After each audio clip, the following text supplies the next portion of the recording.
The Bonapartes are a good Corsican family, little known because we have hardly left our island. Thanks to Napoleon, they would come to occupy thrones across Europe, even if in his letters he sometimes doubted his relatives' worthiness. Napoleon's parents were of Genoese background and added the particle de to their names to sound more aristocratic. The early death of the father of the family, Carlo, only confirmed the dominant influence of his wife, pious and austere Laetitia. I was a little handful, Napoleon remembered. Except my mother, nothing and no one could impose the slightest restraint upon me. It was from her he learned loyalty to the tribe and the importance of maintaining appearances. During the First Empire, she was officially known as Madame Mère. Carlo and Laetitia had 12 children, of whom 8 survived into adulthood. Their eldest son was Joseph, who Napoleon made King of Naples and then King of Spain. Neither were easy postings, and his younger brother badgered him to get stuck into battle. You have need to prove yourself. If there are some opportunities, expose yourself ostentatiously. The second eldest Bonaparte, Napoleon had married Josephine de Beauharnais in 1796. Josephine was the brilliant society hostess whose first husband, a royalist, had been guillotined at the height of the revolution. Napoleon developed particularly close relations with her 2 children from her first marriage, Eugène and Hortense. Napoleon officially named Eugène his stepson and appointed him Viceroy of Italy. Even when Eugène declined to join Napoleon at Waterloo, the emperor remarked, "Eugène has never cost me a moment's sorrow." With some regret, Napoleon divorced Josephine when it was clear that she could not give him an heir. Instead, he married into the Habsburgs. While he wanted to win the love of his new bride, Marie-Louise, he also wanted to make a conquest of her name. The Emperor of Austria liked to joke, "My son-in-law is a great snob." From this marriage, a male heir was born in 1811, the short-lived King of Rome.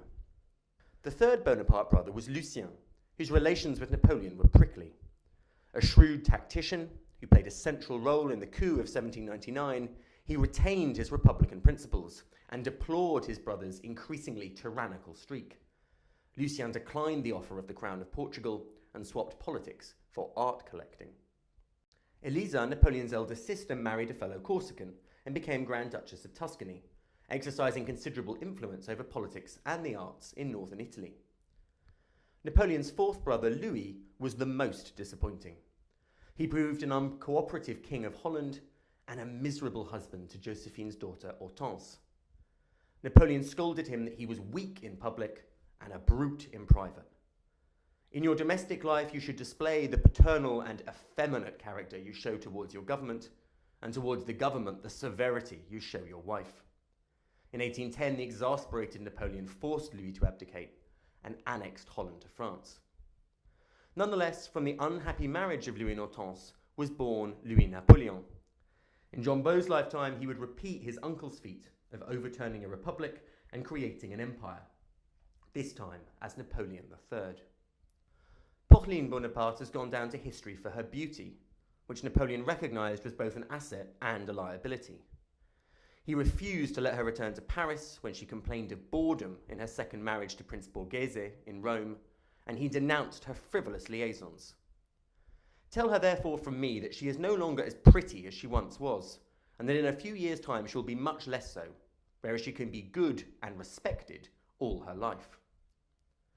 Caroline, the third sister, was, like Elisa, bitterly jealous of Empress Josephine. She yearned for titles and position.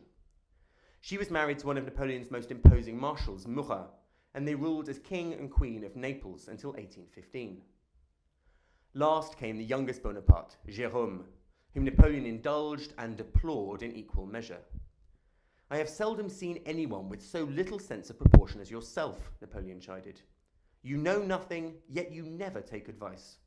You decide nothing by reason, everything by impulse and passion." Having forced Jérôme to give up his first wife, the daughter of a Baltimore merchant, Napoleon instead arranged a match to Catherine of Württemberg, daughter of a key ally. Together, they ruled over the Kingdom of Westphalia on the Rhine. All these thrones were fragile and crumbled during the collapse of Napoleon's empire, scattering the Bonapartes across the globe. One of the great nepotists in history, the emperor always complained that his siblings let him down. He told one minister in no uncertain terms, "You forget that my brothers mean nothing to me. and that my brothers are grand only because I made them grand. There are several thousand Frenchmen who have rendered more services than they do to the state.